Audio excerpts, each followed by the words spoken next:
Good morning. Hello, Good morning. hello. Good morning. Morning. Good morning. Welcome.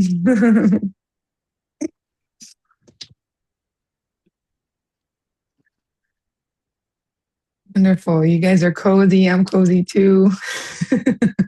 At least I'm feeling cozy. Mhm.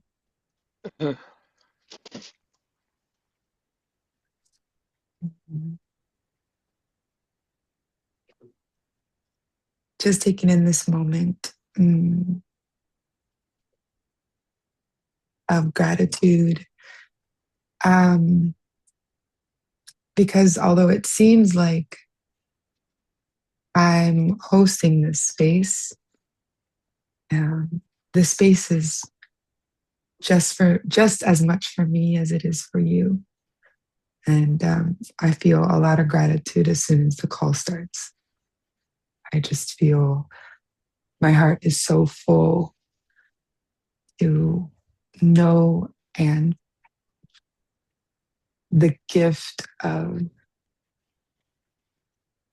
joining with brothers and sisters and just the witnesses to love, and that we can sit here and remind ourselves intentionally and show up with whatever is and just really experience love together. And so, what a gift. Thank you.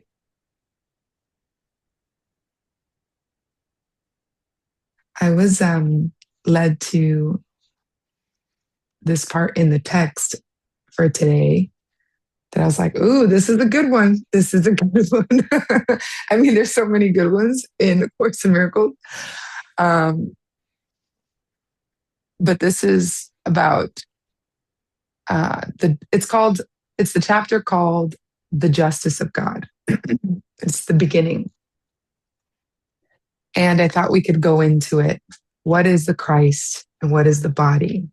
And how do they meet in any particular way? Is it possible? What does that even mean? Because there's a lot of sections on what the Christ is, obviously. And then there's a lot speaking about what the body is or is not. And I think on this path, bridging that and finding sort of how what they actually mean and how within this experience or this dream, whatever we want to call it, we can practically show up and still identify, recognize, and be the Christ. Although we are seemingly waking up in a body, functioning in a body, drinking water in a body, meeting with other sisters and brothers in a body, even if it's for Course in Miracles, right? Picking up our kids from school in a body, all the things that are so tempting to believe that this is what we are, this is all that we are. So this is a good one. I'm going to do a quick introduction before we get started, just for anyone who joins in later or sees this video later. So welcome everyone. This is the Course in Miracles Meetup, Miracle Mind Meetup. We meet every Wednesday at 9:30 a.m. Eastern Time online. This is open to all. And really just a space to go deeper into the teachings of A Course in Miracles in the most practical way possible, where we can meet each other in the one mind, in the one heart of God, and come to, release whatever's at heart, in a safe space, in a loving space, and then also remember what we truly are, because it's easy to forget. And so the more we step in and the more we commit and more it becomes just a natural devotion of living a guided life, of joining with others, of choosing love again and again. And it all leads us to an experience, because that's ultimately what the Course in Miracles is leading us to, an experience. It's not trying to convince us of anything. It's not trying to tell you this is what it literally is, like leading you to your own experience, to your own connection to the divine teacher within. So that's what we do in this space. And whenever you're seeing this, You're welcome to get in touch if you'd like to join. And you can contact me or find me at any of the socials, Spirit Led Stef, or even online as well on the website. And Eventbrite, Awakenpedia, you can find it Miracle Mind Meetup. Whether it's for that or one-on-one sessions, I am here. We are here. So thank you so much, and let's get started. Beautiful. Reese, did you want to say something? Uh, I had a breakthrough this morning. Mm. Really cool. Just how I got insight on how I'm carrying all this unconscious guilt of feeling like I don't belong, which was really powerful for me because like I started looking on all these phases in my life where I felt like I just didn't belong in the world. I am the only boy of three sisters. And then I would hang out with my cousins a lot, who were three boys, but they were all brothers, and I was a cousin. And I always felt like I was kind of on the outside. And then that led me to find community within drug use a lot. Like I used a myriad of drugs. And for like the different parts of my life, I felt like I belonged through I found people that I felt understood me because they also felt like they didn't belong. And just like I was brought to tears about how alone I felt and how like really holding space for all that unconscious guilt of feeling alone and isolated. And yeah, it was just a really powerful experience this morning.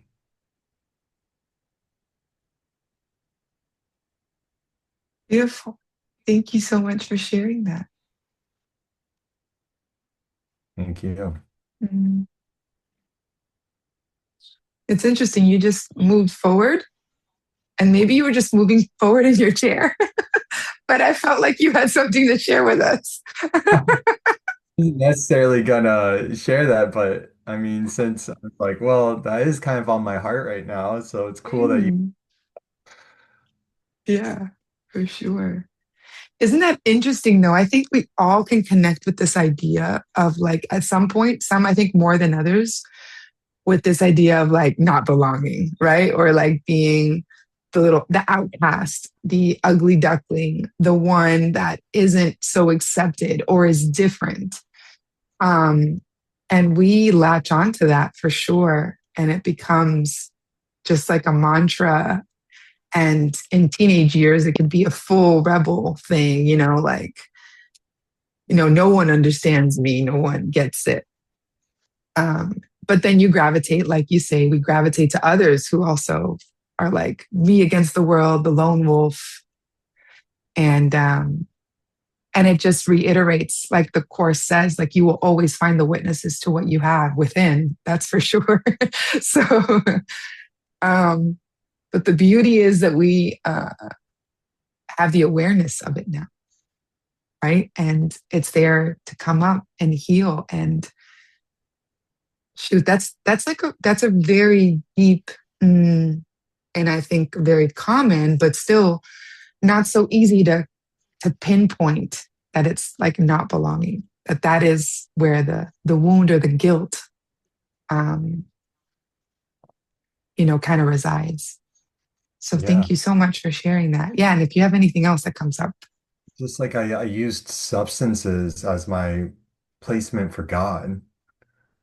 And then, as I'm so fortunate to find A Course in Miracles to reveal like how I always belonged and I can't like not belong. Like I'm here, like I can't not belong. And like I was so overwhelmed with love for all of it and really understanding how I am building that true relationship with God outside of an external substance or, you know, resonating with people that, as you said, like I gravitated towards those people who also I finally felt like found people that understood me, but they also were just as I don't know, like sick in the mind as I was, Yeah. or Lost how also, yeah. productive. And this has brought me so many people who have given me like a true belonging, and like I'm so just grateful. Mm. It was crying on this call. Like it was a really powerful breakthrough for me. I don't know how it happened, but yeah, very grateful. Thank you. Thank you, Steph. Yeah, beautiful. We're here. We're here to witness all of it. Like we witness each other's healing, the darkness that comes up, we hold space for it. But the miracles and the healing, man, there's nothing more enlightening and enlivening because it just, as you speak, I know we can all feel it. We can all feel it. And that's how we know the mind is one because we've all been there in some way, some facet, some form. Um, and then in the end, it just looks different on paper for each of us. But, it's really internally, it's all the same. And so, yeah, what a gift. And I truly invite all of us to, when we have moments like this, breakthroughs, healing moments, miracles, that can really lead us to the experience. You had an experience of unbounding love, and that takes over. Like you just got to let it flow through, and the guilt will come up because the love is the deepest thing. But so we have like guilt really deep, but deep deep under it is the true love of God, and so it's kind of like that as it goes higher. Mm, What's on top of it will swell up first. So the guilt has to come up. You have to feel bad. You have to be like, man, why did I believe this? Man, all these things will have to come up so that you can be like, it doesn't really matter. Like, I am so loved. Oh my gosh. And it just dissipates it. And yeah, wonderful. yeah. Mm. Well, I don't know if this brings up anything for anybody else, but I'm happy to just open up before we go into the reading, just open up a little about any sort of healing or miracle or realization in the mind that we've had, um, or that comes to heart right now.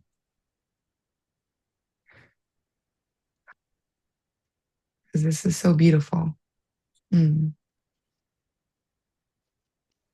And I can think of plenty of people in my life, specifically like partners and stuff that always connected with this lone wolf idea, right? With being like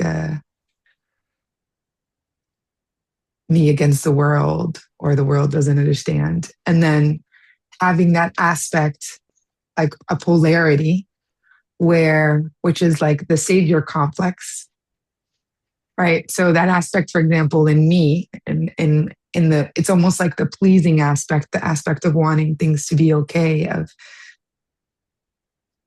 actually, it's a distorted desire to see the Christ in the other. So ultimately, and I think women can connect to this a lot, but I'm sure men as well. There's this distortion to there's this desire, underlying desire for us to want to see the Christ in the other. Always. That's literally our truth, right? So that's truly what we want to get. But within relationship, and the more unconscious we are and not awakened to this love and this truth, we can confuse that miracle impulse or that desire to see the Christ in the other as wanting to see them happy and just wanting them to be okay. And then wanting to, as a partner, wanting to save them, right? And, be the person who understands them and be the person that shows them that there is light and there is good in the world. And I definitely found myself in that many times. But I know now that I am like, that's not my responsibility. That's not my job, especially if you become more aware that it's coming from an aspect of pleasing, of wanting the person to be happy because you're not okay when they're not okay, right? This is a big part of it. So it's just interesting how that all ties into a network of beliefs within the mind, and that we all represent those beliefs in different ways because it's like the coin. One is alone and doesn't belong, and the other one's like, wait, let me show you how much you belong. Let me make you okay. And then you're still just trying to prove, you're just still reinforcing this whole aspect of the dream of separateness. Because then I'm not okay if you're not okay, and this whole thing. I don't know if that makes sense, but that just came up for me too. Thank you. Yeah, and like just piggybacking off of that with relationships, I started thinking about how like I didn't even feel like I belonged inside the container of love. And I would always kind of find ways to subconsciously sabotage relationships because I just didn't feel like I deserved that level of love on some level. Mm.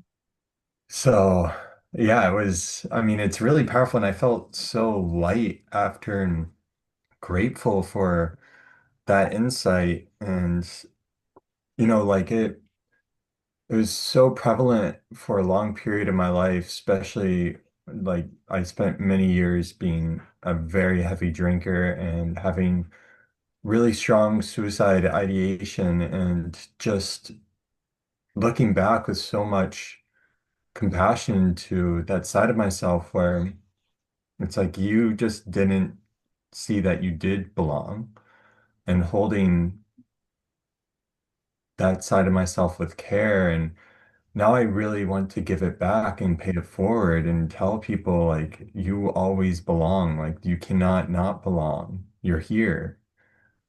Like God would be incomplete without you. And yeah, so it's been a powerful morning. We're receiving it. So beautiful. Beautiful. Wesley, did you want to share something? I saw you come up to the camera. I just was like, okay, Holy Spirit, if you want me to share, make it obvious. And then you immediately said, Wesley, do you want to share some? Yeah, I guess there was a few things that came to mind actually. Going through the experience with living miracles and having the invitation to let the darkness come up to the light and letting everything come up, like the worst of the worst in my mind, and only getting back a reflection of love and acceptance. And also with Angie, like she's seen the darkest of the dark in me, and yet she's still here loving me. And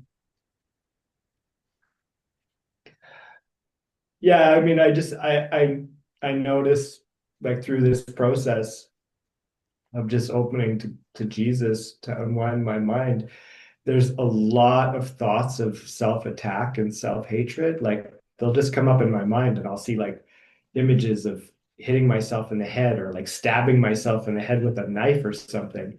And they're not coming up like they used to. It was intense, super dark. And yeah. And miracles have lighted the way. And my brothers who have seen all of this in me have not thrown me away in the garbage like I felt like I was going to be thrown away. And even you, Steph, like there was one time, it was like 2.5 or 3 years ago, when I was going through all this stuff, like a lot about bodies and whatever, and like it was like changing the purpose of my body and wanting to get things from bodies. And I remember one day you just sent me a message, and I can't remember what you said, but it just hit me so deeply, and I felt so loved and accepted. And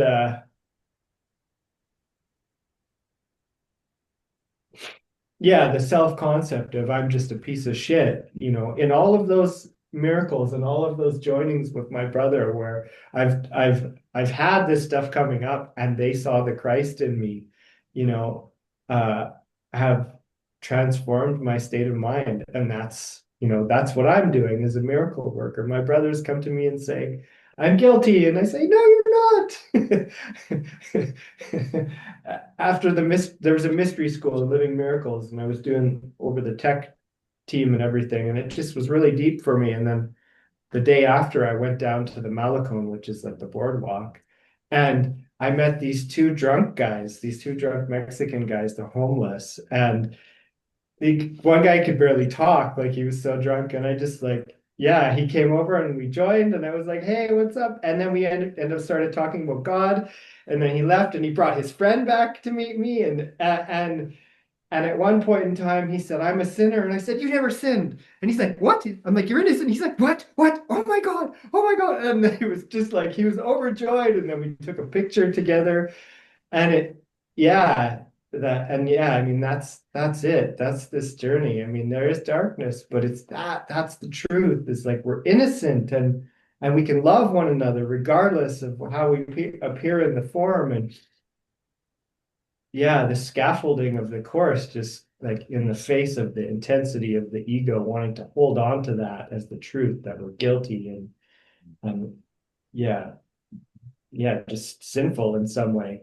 It's like it's beautiful how we can all come together with this purpose and just see beyond all of that with and for one another and for ourselves, like the fullness of ourselves.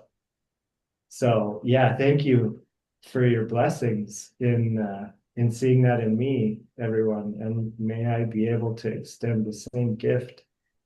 May I be used by Jesus in this crazy dream of life to unhinge my brothers through my own healed perception. And yeah, thank you so much for everything that you give to me. And yeah, thank you. It's Reese, right? Yeah, thank you, Reese, for extending this to all of us. It's a beautiful gift. Yeah.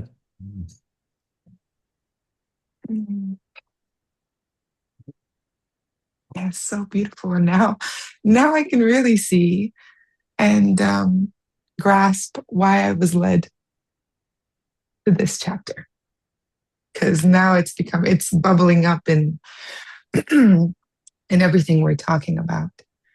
And so I'm going to bring it forward. I'll bring it on the screen. If you have the book, it's on page 5. Well, it's chapter 25, The Justice of God, first page. I think that's easier because there are different books with different pages. So, but let me share it here now, and then we can go reading it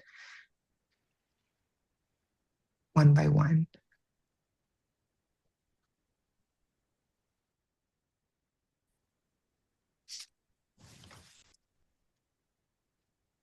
Chapter 25, The Justice of God. I'm quickly going to go grab a little bit of water while you guys find it. Just a minute.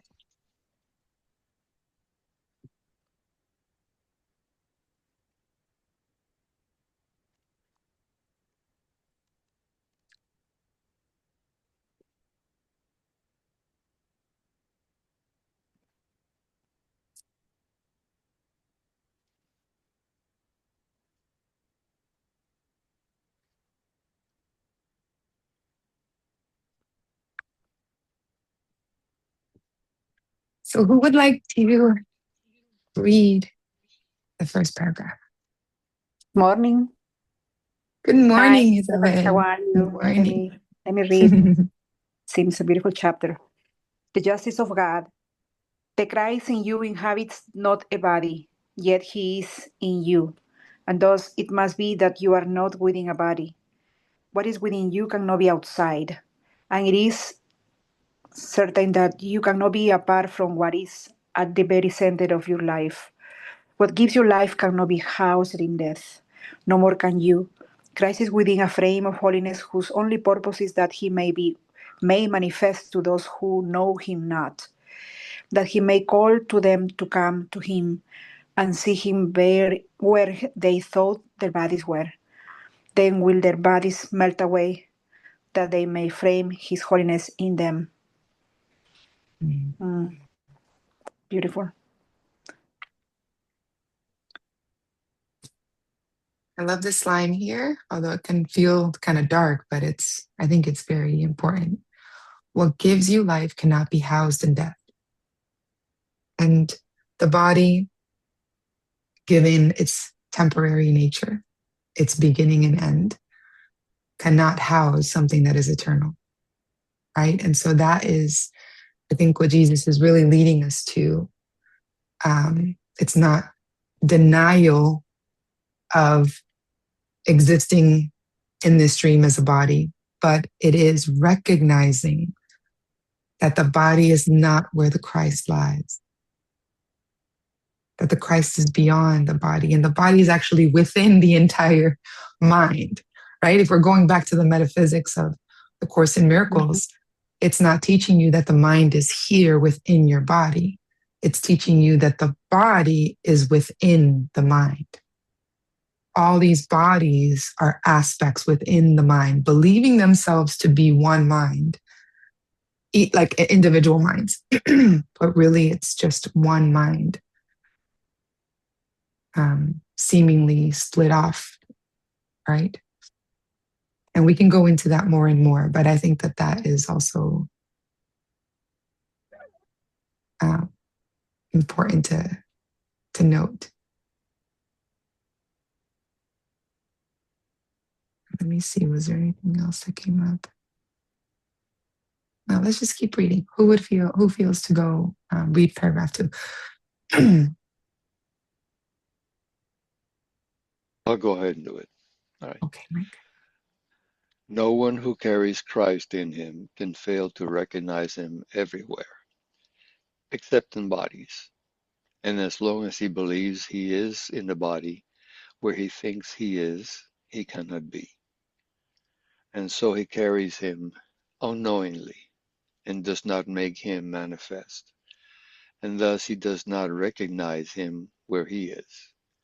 The Son of Man is not the risen Christ. Yet does the Son of God abide exactly where he is, and walks with him within his holiness, as plain to see as is his body, specialness set forth within his body. Yeah. Speaking of what we were talking about just now, this gave me the image of, like when you go to a dance, a high school dance or whatever, and you have the guy, it's mainly the guy. It could be a girl, but it's mainly the guy who's on the wall, the wallflower, who feels himself isolated, who doesn't belong, but is still in there.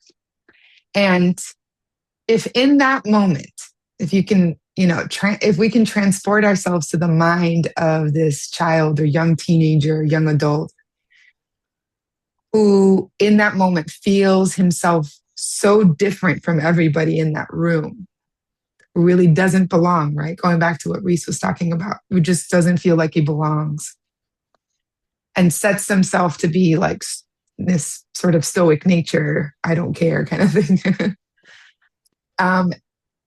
And if something had the ability to go in that mind, in that moment, in that scenario, and have him realize, like, I'm actually not this body. Like, with the truth of who I am is beyond all of this. I'm not limited to this in any way. Right? Like, the people outside of me actually are no different than me, because if I'm not limited to this body, then what am I limited to? And it would literally collapse the image, the story, and the understanding of separation in that moment. I don't know why, but given what we were talking about, this really came to mind, because what's happening when we feel ourselves not belonging or so separate is because we see others separate. We are just reinforcing the separateness by feeling separate, right? Isn't that interesting? Just feeling separate actually reinforces the idea of separateness, and therefore it just kind of snowballs. And yeah. Yeah. And therefore it says here, and thus he does not recognize him where he is. Where? So recognize him everywhere except in bodies. As long as he believes he's in a body where he thinks he is, he cannot be. He being Christ with a capital H, right? And so he carries him unknowingly and does not make him manifest because all he sees is bodies and he sees himself as a body separate from everybody else, not belonging, right? Even if actually, we could take it to the other side, right? Even if we are belonging, we're still belonging to other bodies and like a group and an idea and like this, there's still this idea of the individuals accepting us as a separate and then kind of including us, whether it's in a clique or a club or a circle. So, and all of this doesn't matter what side of the coin it is, whether it's not belonging or belonging to the clique of all these different kind of bodies and their beliefs and their styles and whatever it is, he does not recognize him where he is. The Son of Man is not the risen Christ, yet does the Son of God, Christ, abide exactly where he is, the Son of Man, and walks with him within his holiness, as plain to see as is his specialness set forth within the body, because the body does the whole specialness idea. So, yes. Angie or Wesley, I see you have your hand up. Yeah, that come for me and stuck in this, and even the test is like pointing to like Mark. They're like in the first sentences, this one finished that accepting bodies, like invite them, see the Christ in everywhere. But in Mariel it said accept in bodies. Like in one point, I remember Wesley asked David, like, why asked to see the Christ in my body since it's impossible? And he said, yeah, ask to see the Christ in your brothers, ask to see their sinless. Yes. Because it seems that it's beyond we can do when we believe we are a body. It's so difficult. It's the main thing that is created by the ego to prefer separation, to we can prove we are separate. It's so much different, this body of me, in many ways, culture, language, whatever, behaviors, that the ego say, yeah, I can prove you that you are the same one. You are one. It's so similar, and I can prove it's so different, and I can prove to you that you are separate. You are the one self. Seems that it's beyond that we can do when we are believing in this body illusion.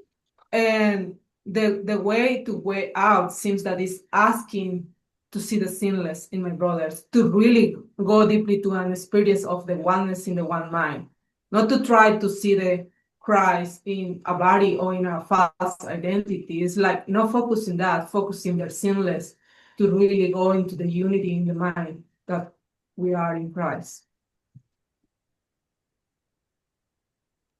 Yeah, the quote she was talking about that David shared was, do not ask to see your brother without a body, because that is beyond what you're currently capable of. Ask instead, do I wish to see my brother as sinless?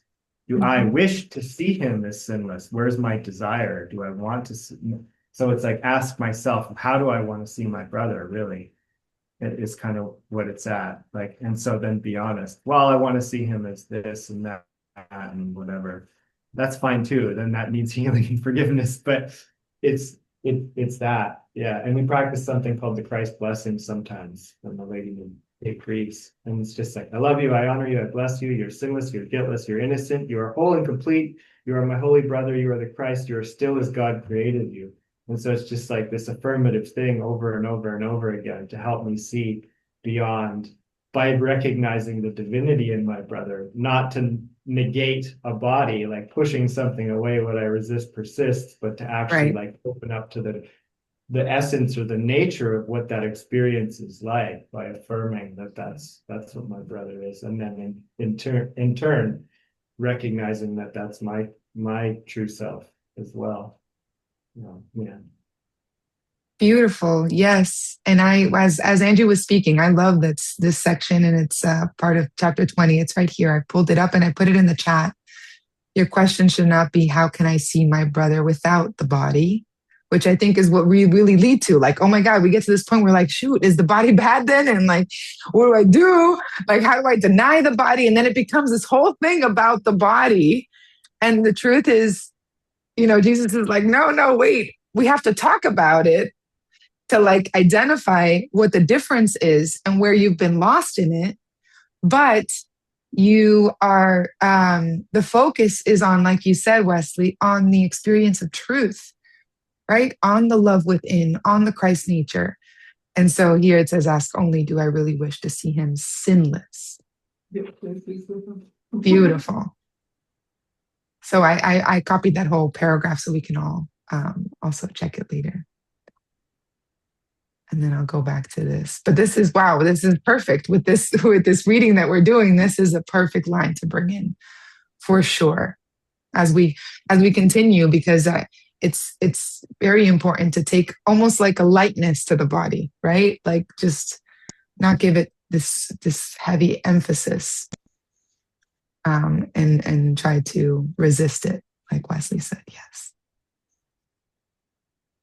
And I think, Sulma, I saw you raise your hand maybe? And because last time you were raising your hand and it was going out, I want to make sure if you wanted to say something, you can come on. But if you took it down on purpose, that's okay too. check the chat, please. Okay, hold on. Oh, okay. There you go. There's my answer. If I remember that only now is real, I can't see anyone else. They're all new now. Mm-hmm. I'm guessing you mean like guiltless, maybe. I can't see anyone else, or as guilty. Beautiful. Okay. All right, so let's go back to the reading. Who would like to read number 3?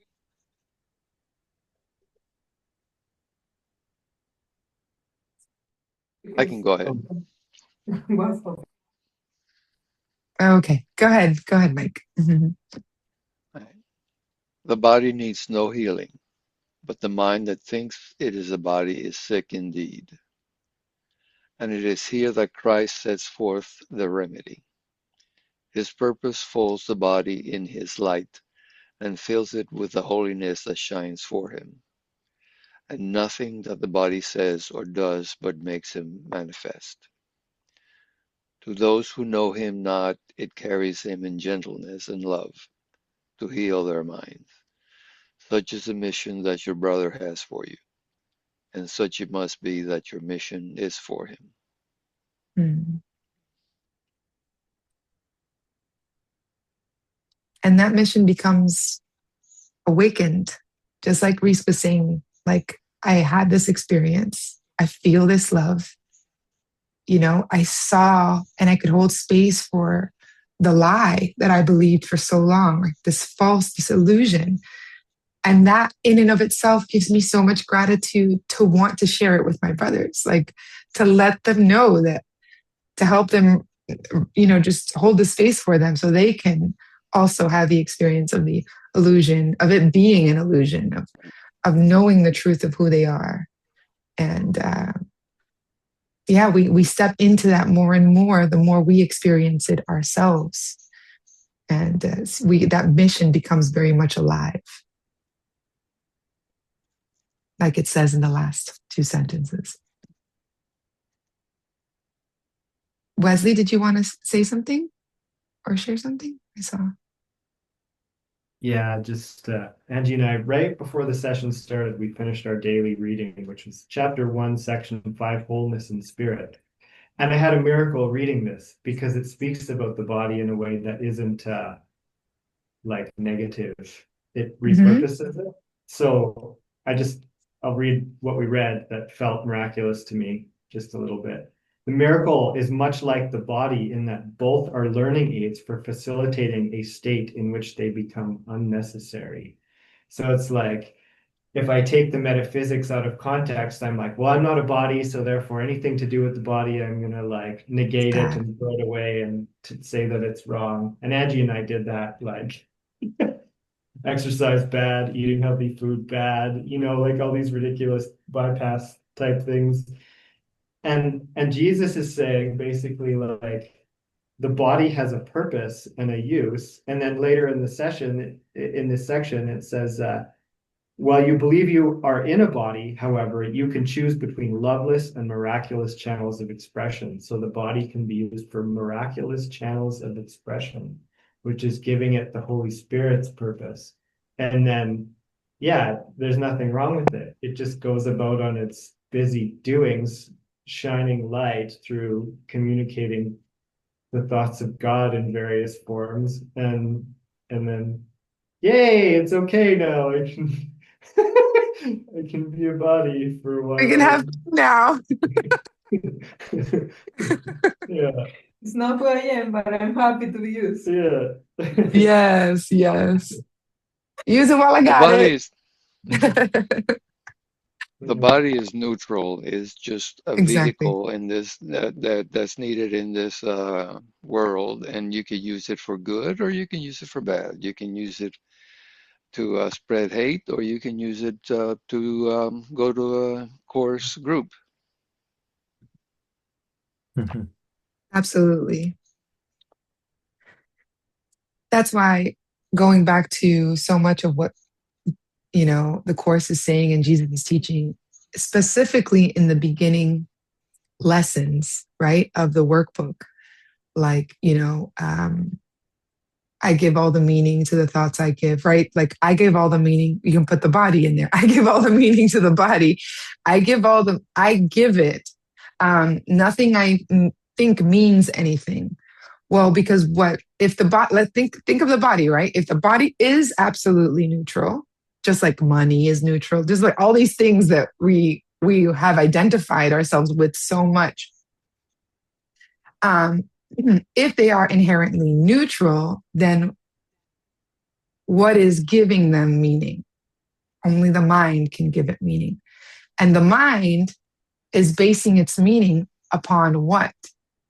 Its past understanding, its past experiences, right? And so it's bringing meaning from the past into the now and then perpetuates it into this future past that we spoke about in the last time. And it really is meaningless in itself. And that just really leads us. It sounds like it doesn't mean anything and now nothing has meaning. And it sounds almost, what's the word? Nihilistic. Yes, nihilistic. Like, there's no point. Nothing means anything. But that's just the first part, to remove all the meaning that's been given. So then we can plant the seed of truth, or really reveal the seed of truth that's been hiding, to say it has no meaning because you hold the meaning. You are the strength and the power of Christ. And what you do with and what you believe about anything will then be reflected in anything you put meaning into. And so it's just like, I am the power. I have that power within me. And if I do, then then I can, it changes everything. It changes the source. It changes the cause, right, of the things. So this is the reversal of thought that the course is leading us to. And it first steps into meaninglessness, because ultimately it is meaningless. Your true meaning is inherent, and it is unrecognized to a large extent. And so, yeah. But it's not leaving you in the nihilistic stage, which I think the ego can grasp on and just want to roll with that. Yes, Angie. Yeah, that come to my mind that you say like is needed to remove these meanings that we give to put a new Mhm. a new soil or whatever to grow in a new purpose. Yeah. You New fruits. life, Hmm. the fruits in a new purpose, really. All the first lessons, I think, are based in go deeply in that meaning that we put through the ego, that is based in the logic of the ego of separation and to getting something. I gonna get something in this world, and until the lesson, I don't know what is that 88 or what is that. This world not gonna give me anything. This world offers me nothing other than.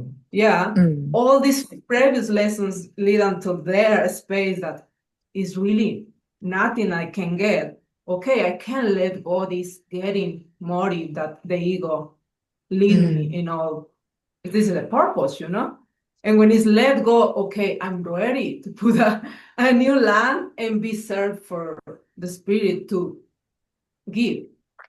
That I recognize through my true identity as Christ, I hold and complete, means that I don't need anything in this world, but I can be used to extend the truth, to be the giver of the truth, and let go this getting mechanism with the ego that is Yeah, so good in the false identity in the mind. absolutely. It reminds me, Angie, what you're saying reminds me of this saying that I once heard from it was like on a video. And I loved it it was a man speaking about something that he learned from his mom, and he could never forget this lesson. And that his mom told him, you know, don't be a drain, be a fountain. Mm. And he was like, what do you mean? And it was like, because, some people, and this is not really identifying to some people, just in states of mind, and especially in the egoic state, we are draining. We are the drain. We're just there to receive from others, to receive from life, from the career, from the identity, from the body, from all these things that are external to us. We just want to drain it and receive it and feel that we're filling up because of those things. And being the fountain is the true source, right? You are the giver, you are the service. And as you extend love, you literally feel love. You literally experience love by being the extension of it because it is who you are. And I mean, he didn't take it into the whole ACIM thing, but I immediately could feel how it transfers beautifully into us being a fountain. We are fountains of the light, of love. And when we are in draining mode, it's funny because draining also feels drained. Like it uses the word drained. You can, you get drained, you get overwhelmed, you get, what's that word? When you like, not, it's overwhelmed, but when you like work a lot and you burnt out, all these things, because we're trying to receive rather than just like you're saying, Angie, be the extension, just be it. And it's like, boom, it's always coming back to like, what am I not giving here? Right? There's a part in the course that says that it's never what hasn't been given to you, but what you have not given to the moment, to your brother. That is always like the question, back to you, back to you. Mm. Is the fountain on or off? Basically, have we paused the fountain? Or, yeah, felt to share. I don't know if anybody wants to share anything as well. What other thing that comes from me is that when we are aligned with the spirit perceives only two things: love and a call for love, and it's for that to remind the mind you are the light, and you are here to extend the light as a one mind. You're not here to hold the ego in your mind and say, I'm different of the light. I'm something else, and therefore there's this purpose. No, you are here to remember the light and extend the light. and shine the light in whatever way is given and is guided by the Spirit to hold you, your identity in your mind as the light. Shine the light. That's it.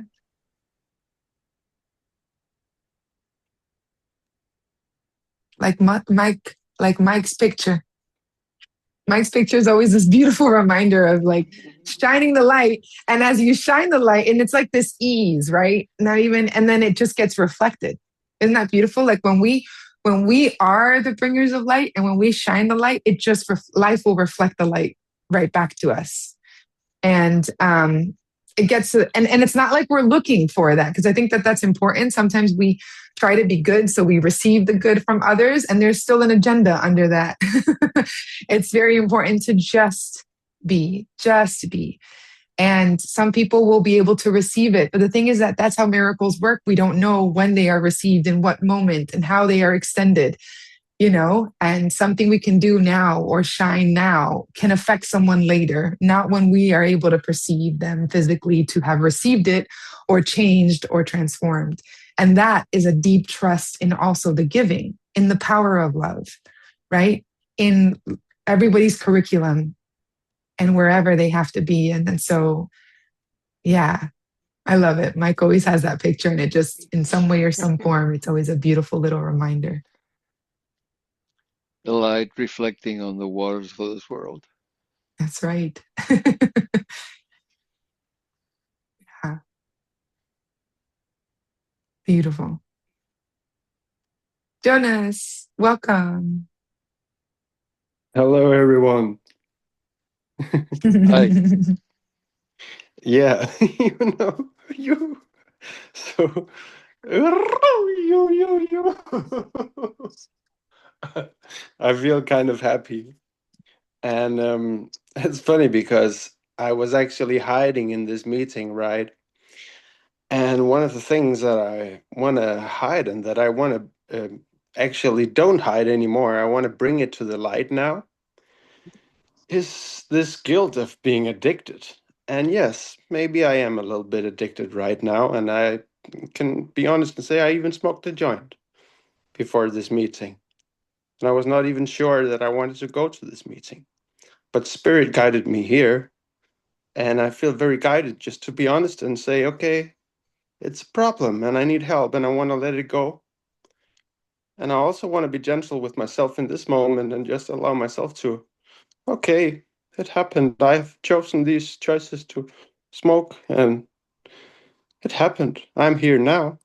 But also to surrender that and to to ask for the courage and the strength to step into Spirit and to say, okay, Spirit, I really want to let it go. Because if I can serve better without smoking, if I can be more clear and more happy and more lightful, of course, that's my desire. Uh, I have a lot of physical pain in my body, and that's also one of the reasons that I smoke, because it feels like a gentle painkiller. And I enjoy it, and I feel I'm with God when I smoke.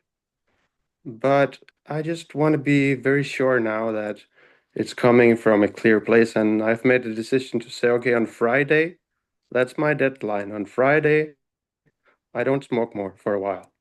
And then I want to see, okay, how is that? Is that possible for me?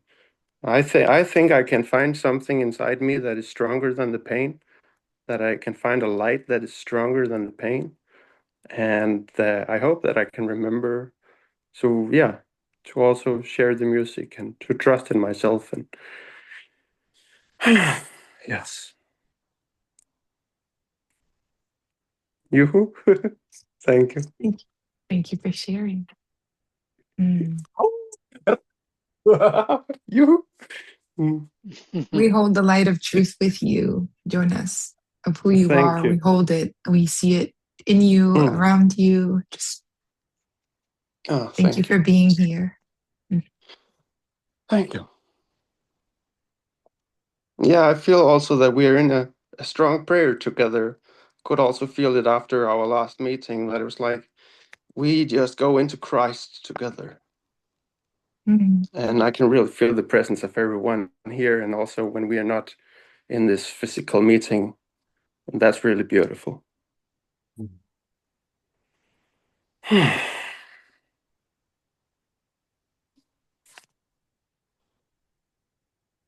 it's the beauty. The beauty of the extension of love also is not only that it extends from us, because I think that that's the first image we get, but that it also extends into eternity, right? So we end this meeting, quote unquote, but love, it just continues extending. So what you said was so beautiful. It's like a continued prayer. We join in this way, but then there's this like remembrance. Even if we're witnesses and symbols to that remembrance, it just lingers within because it extends and it continues to extend into other aspects of our lives, into other moments, into the past as well. All of this is just, yeah, no order, but yeah, beautiful that you mentioned that.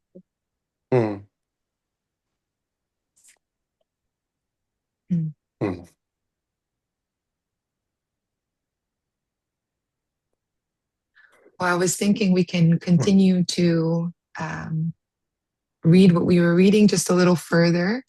And as always, if anything comes up for anyone, please just raise your hand because it's part of what's meant to be shared here. Let me go back to the screen. Here we are. Okay, body needs no healing. That's where we went to. And link to truth. I think we can do a couple of these paragraphs. It's about the hour now, yeah. Okay. Jonas, before we start, did you want to say, I just saw that your hand's up, so I want to make sure, did you want to say something else?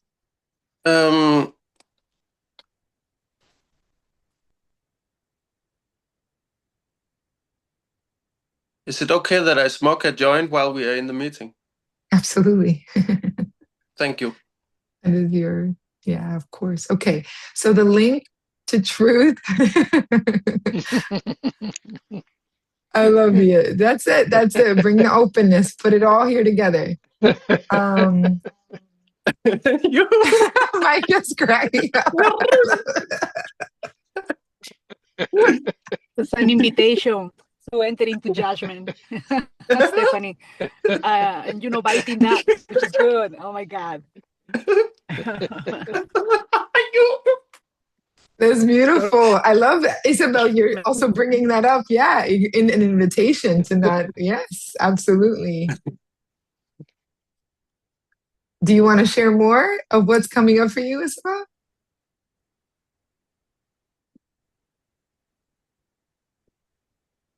I thought she mentioned something. Or maybe she turned.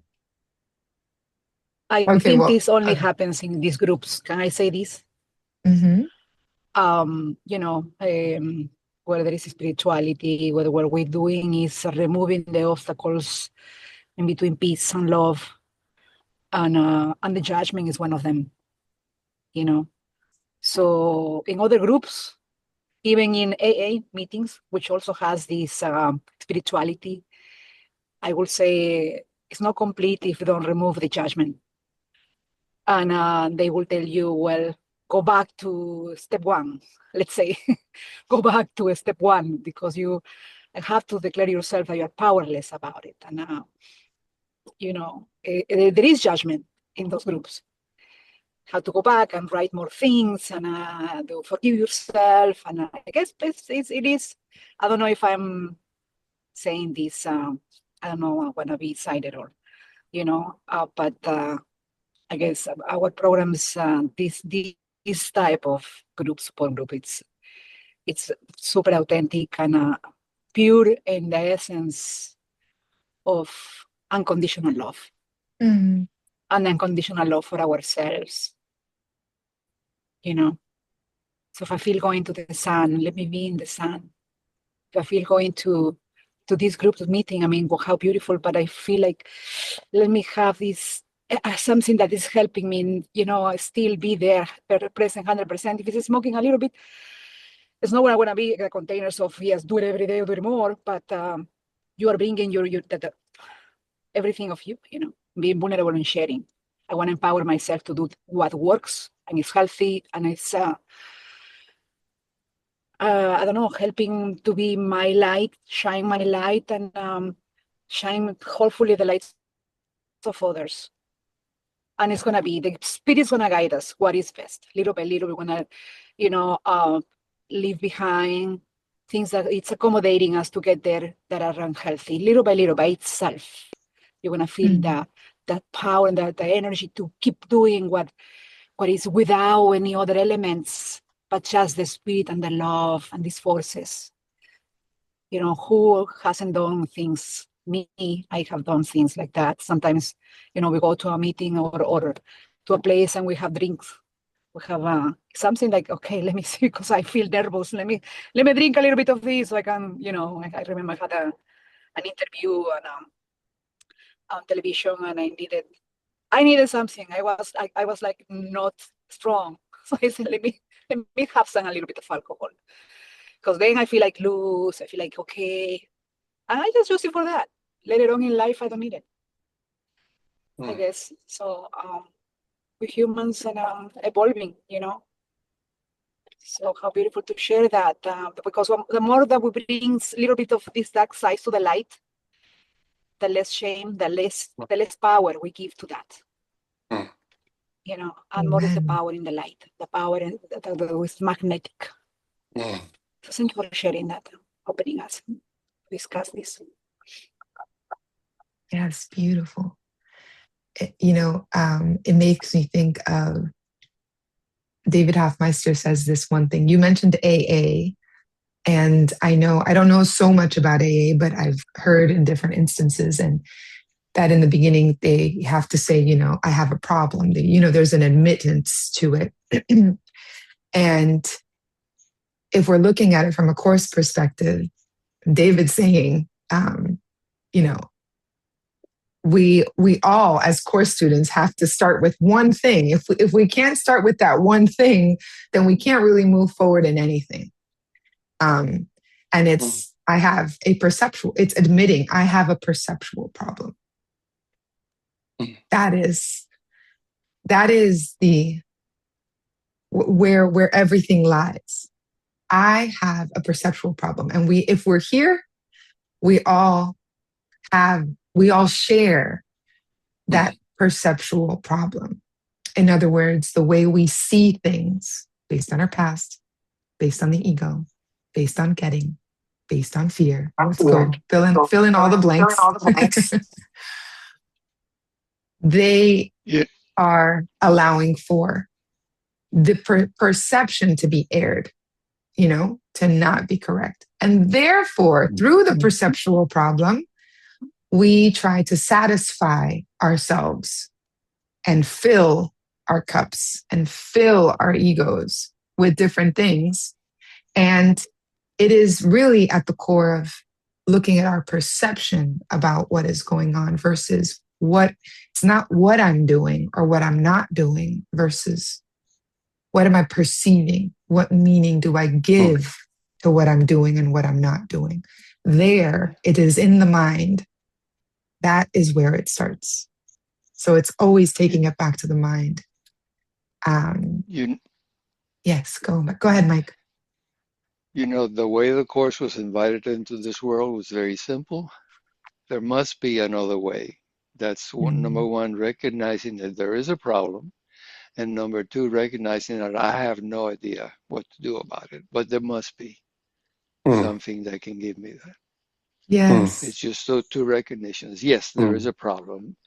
And the ego, another part in the Course, the Course talks about that the ego fears to look within. No, there's no problem in here. It's you who's causing me the problem. And the first step is simply, there must be another way. Yes, there is a problem, and I have no idea what it is or how to solve it. But there must be something. Whoosh. Yeah. Whoosh. I love that because that brings us straight into humility. Straight into humility. there is this problem and I don't know how to solve it. And I don't need to know how to solve it. That's what we're being taught. I can step back. I trust. I bring up the obstacle to peace. I don't bring the peace. I just notice where the obstacles to peace are. Where is it in my perception that the problem lies? And so beautiful. Without humility, we can't take this path. The not knowingness is so, so, so powerful. I do not know what anything is for. Beautiful. Angie and Wesley, I saw you have your hand up. Yeah. Yeah, Jonas came here to save me, to save my mind. I have judgment about myself for smoking weed at lots of different points in my life. I was walking down the street with Angie a few days ago and I thought, oh, maybe I could get some weed. It's been like 5 years.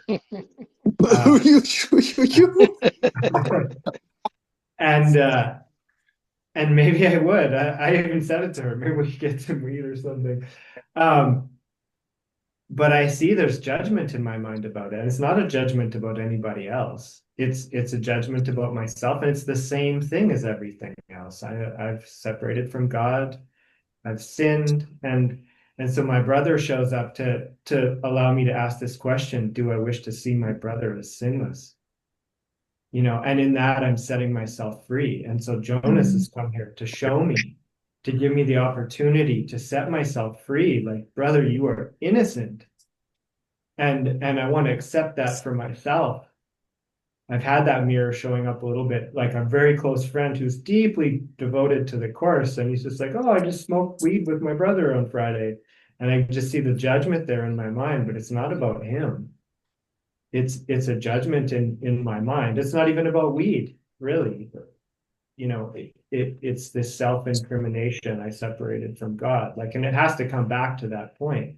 And yeah, I don't know how I'm going to get there, but it's Jonas coming here and just being so transparent about this is completely bringing it out of the unconscious and having the opportunity for the spirit to give me a new interpretation. And it's I need a miracle.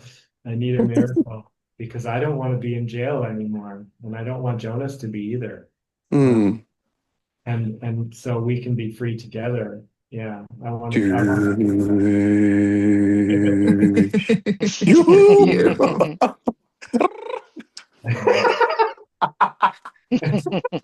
I feel the dragons. Dragons. We've talked about dragons before. Also, that experience with dragons. The Course in Miracles comedy hour. Yeah. Yeah, spirit, and this always goes back to spirit using anything at all. And so what beauty. Thank you, Wesley, for sharing that, because I think also just him showing up in that way and specifically asking to do it while we're reading, and me immediately just feeling to say yes. And Isabel sharing, wow, okay, I can feel the judgment in wow, we're doing this. And then, just really reflecting how we can see that, and the deeper layers that we all have in regards to if we truly want to make something neutral, we can't see its neutrality by having a judgment. Judgment will not allow for neutrality to exist upon anything that we look in our experience. So, yeah, beautiful. All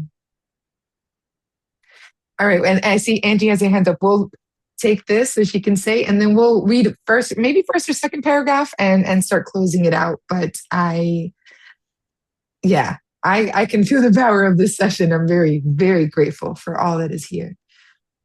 Go ahead, Angie. Yes. I want to express my gratitude because I think that this is the deeper purpose of the course, is that remove all judgment of all the meaning that get to this world. Otherwise, I can see the innocent in my brother and myself when he's hiding this. Oh, okay, I put the mask of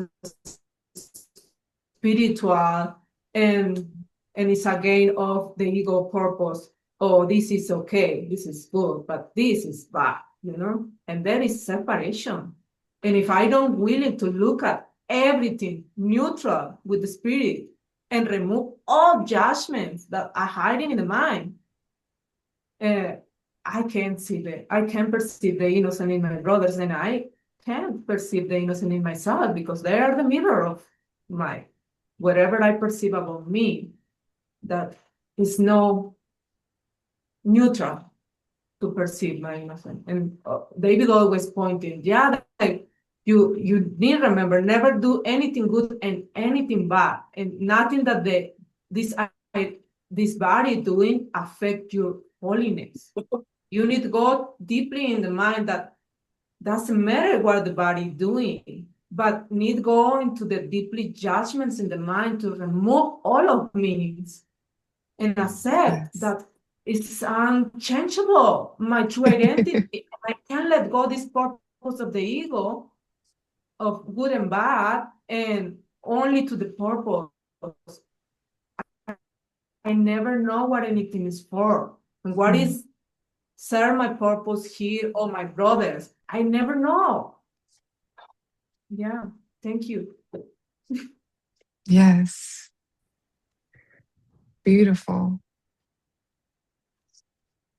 And it makes me think, in the curriculum of every person has a different curriculum. So this is also so important to maintain in this concept of unconditional love, right?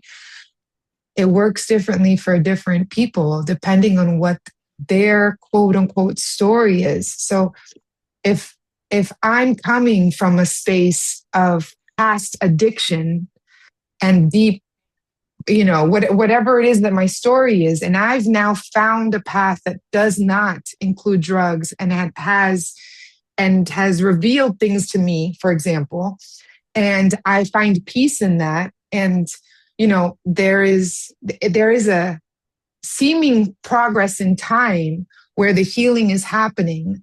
And, but ultimately so we're going from, like, let's say one end of the coin to another to experience balance, right? To experience the truth of the neutrality. But that happens in its own time, depend on that's where the trust comes in of the spirit, right? Some I remember David sharing a story of a girl. I don't want to batch the story, but it's to some extent like she'd had no. I don't know if she was in a nunnery or was only exposed to, like, she wasn't exposed to the human body in a naked way in any way, very much. And for her healing, what would have been helpful for her, or was helpful for her, was to step into, when she was ready for it, of course, it was like a nude beach, because she had so much judgment and guilt about the body being naked, right? Whereas you can have someone else who's very comfortable with the body being naked all the time, and then actually needs to step into something different to then maybe find their value away from the body and other people's value away from the body. So as you can see, these are two completely different stories, both in need of healing. And it doesn't make, the naked body is neither good nor bad in either of these stories. It's just the mind in relation to these aspects that need to be healed. It is that perceptual problem that we're getting back to. And so I think that that's so powerful to remember when we're all seeing people in different aspects of their own curriculum, because ultimately, like Angie was saying, and it's really one of my favorite lessons, I do not know what anything is for, bringing us back into this sense of humility and deep trust in the path. We show up with love. We show up to express and reveal and not hide what's in the mind. We show up in devotion for the miracle. But we can't get the miracle if we're not willing to go there. And so containing that space of all possibility for every curriculum is also, I think, been a huge lesson for me throughout this path.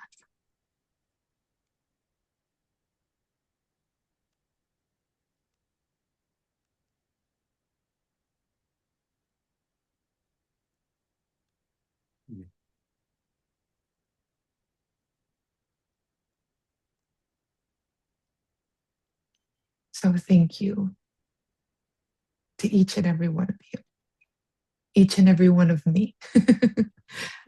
Thank you. Yeah, thank you, everyone. Thank you. Yeah, I reached this point yesterday night when I was praying where I just had to come on my knees and say, help me, God. And it's a big prayer, and I feel like maybe I got the help today. It felt like a miracle to be here and to share this moment with you. And yeah, thank you for that, everyone. Beautiful. Jonas, do you mind reading? This will be, we're not going to read two. Do you mind reading that one paragraph that I have on the screen? And we're going to end on this paragraph. Okay. The link to truth? Yes. Okay. It cannot be that it is hard to do the task that Christ appointed you to do, since it is He who does it. And in the doing of it, will you learn the body merely seems to be the means to do it. For the mind is His, and so it must be yours. His holiness directs the body through the mind at one with Him. And you are manifest unto your holy brother as he to you. Here is the meeting of the Holy Christ unto himself, nor any differences perceived to stand between the aspects of his holiness, which meet and join and raise him to his Father, whole and pure, and worthy of his everlasting love.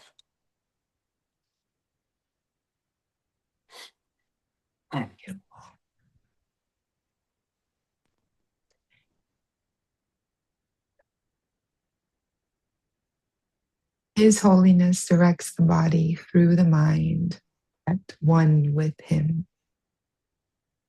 And you are manifest unto your holy brother as he is to you. So the truth of you becomes manifest, becomes recognized, becomes seen as he is recognized to you. Here is the meeting of the Holy Christ unto himself, nor any differences perceived to stand between the aspects of his holiness, all of us being those aspects, which meet and join and raise him to his Father, whole and pure and worthy of his everlasting, unconditional, eternal, forevermore here, right here in this moment, love.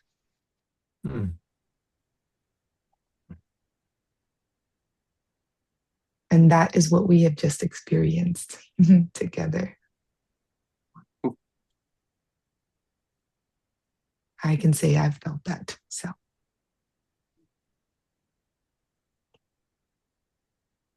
thank you all so, so much for your presence, for your devotion, for your choice to say yes, even in this moment, even with guilt coming up, even with lack of clarity, whatever it is, saying yes.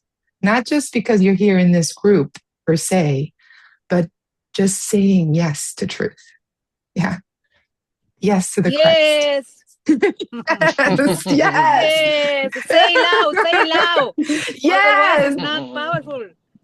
I love it. Repeat it again. Like the reverends in the church. I don't feel the energy. Come on. Hallelujah. Yes.